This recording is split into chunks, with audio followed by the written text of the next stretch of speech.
আমরা ডক্টর ইউনূস সাহেবকে অনেক সম্মান দিয়েছি।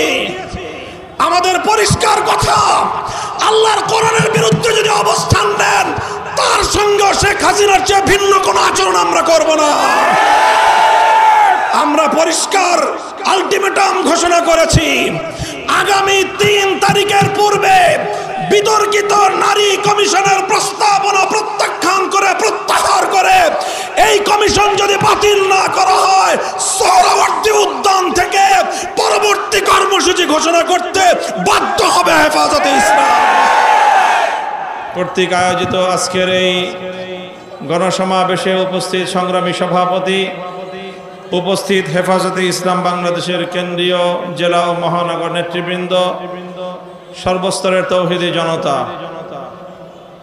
হেফাজতে ইসলাম বাংলাদেশের আজকের এই সমাবেশ এটি আগামী 3 তারিখ হেফাজতে ইসলামের পক্ষ থেকে আহুত মহাসমাবেশ বাস্তবায়নের লক্ষ্যে একটি প্রস্তুতি সমাবেশ। এখানে হেফাজতে ইসলাম বাংলাদেশের কেন্দ্রীয় নায়েবে আমির, নারায়ণগঞ্জের সর্বস্তরের আলেম ওলামাদের শ্রদ্ধাভাজন বর্ষিয়ান এবং মুরব্বী আলেমে দ্বীন হযরত মাওলানা আব্দুল আউয়াল সাহেবের উপস্থিত থাকার কথা ছিল।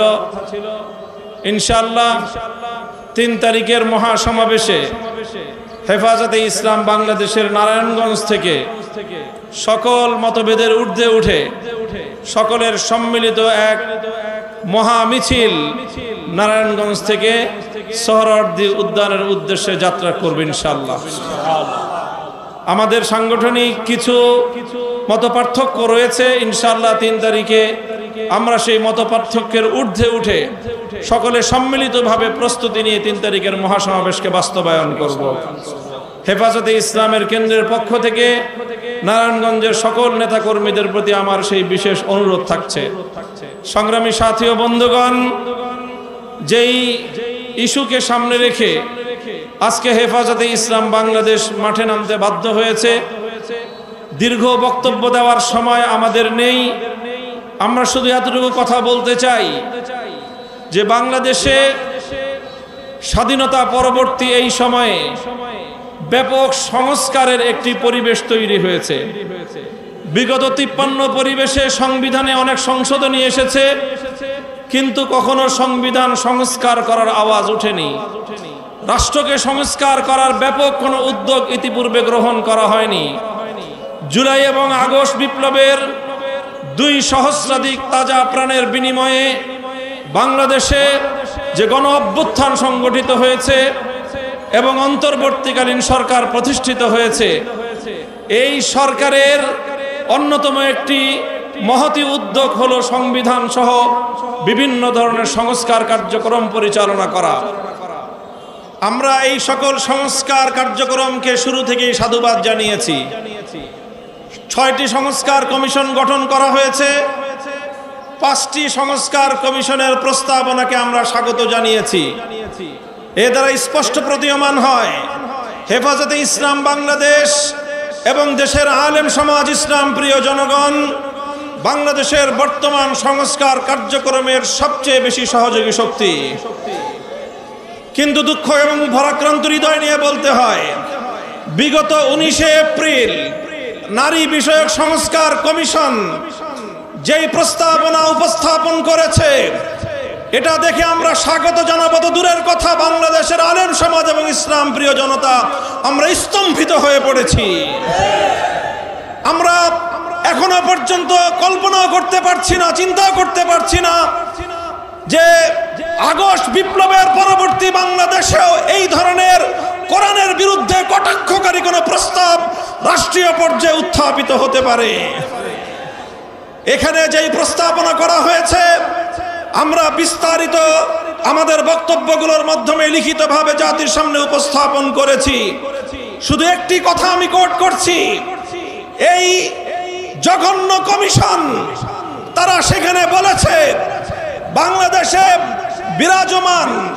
বিদ্যমান ধর্মীয় উত্তরাধিকার আইন এবং পারিবারিক আইন এটাই নারীর প্রতি বৈষম্যের কারণ।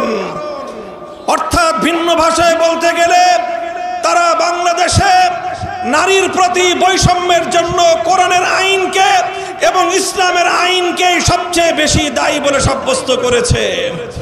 হে ধর্মপ্রাণ মুসলমান, আল্লাহতে বিশ্বাসী, আল্লাহর কোরআনে বিশ্বাসী মুসলমানদের কাছে আমি জিজ্ঞাসা করতে চাই, আল্লাহর কোরআন আল্লাহর এই জমিন থেকে সকল বৈষম্য দূর করে ইনসাফ ভিত্তিক সমাজ গড়বার জন্য নাজিল হয়েছে, কথা বিশ্বাস করো কিনা?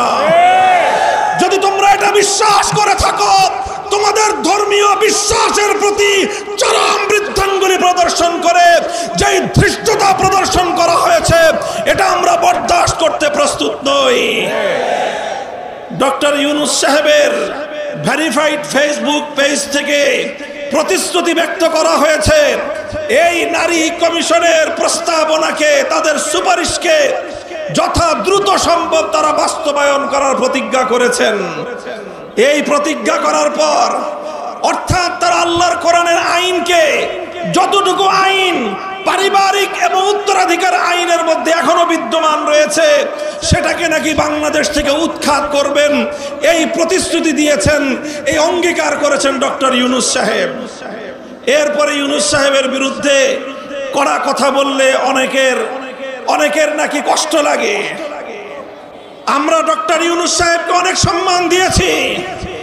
আমাদের পরিষ্কার কথা, আল্লাহর কোরআনের বিরুদ্ধে যদি অবস্থান নেন, তার সঙ্গে শেখ হাসিনার চেয়ে ভিন্ন কোন আচরণ আমরা করব না। আমরা পরিষ্কার আলটিমেটাম ঘোষণা করেছি, আগামী 3 তারিখের পূর্বে বিতর্কিত নারী কমিশনের প্রস্তাবনা প্রত্যাহার করে এই কমিশন যদি বাতিল না করা হয়, সোহরাওয়ার্দী উদ্যান থেকে পরবর্তী কর্মসূচি ঘোষণা করতে বাধ্য হবে হেফাজতে ইসলাম।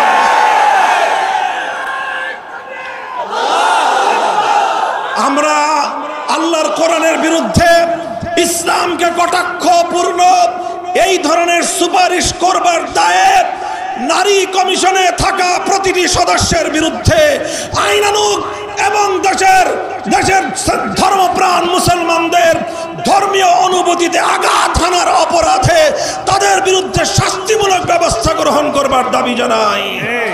আগামী 3 তারিখের মহাসমাবেশ জনসমুদ্রে পরিণত হবে তো ইনশাআল্লাহ।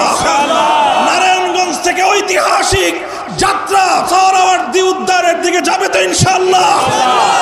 আলেম সমাজের ঐক্যবদ্ধ নেতৃত্বে সেই যাত্রা যাবে। প্রতীক্ষায় থাকলাম, বাংলাদেশ হবে ইসলামের বাংলাদেশ, আল কোরআনের বাংলাদেশ। কোরআন বিরোধী কোনো অপশক্তি বাংলাদেশে ঠাঁই হবে না ইনশাআল্লাহ। নাসরুম মিনাল্লাহি ওয়া ফাতহুন করিব।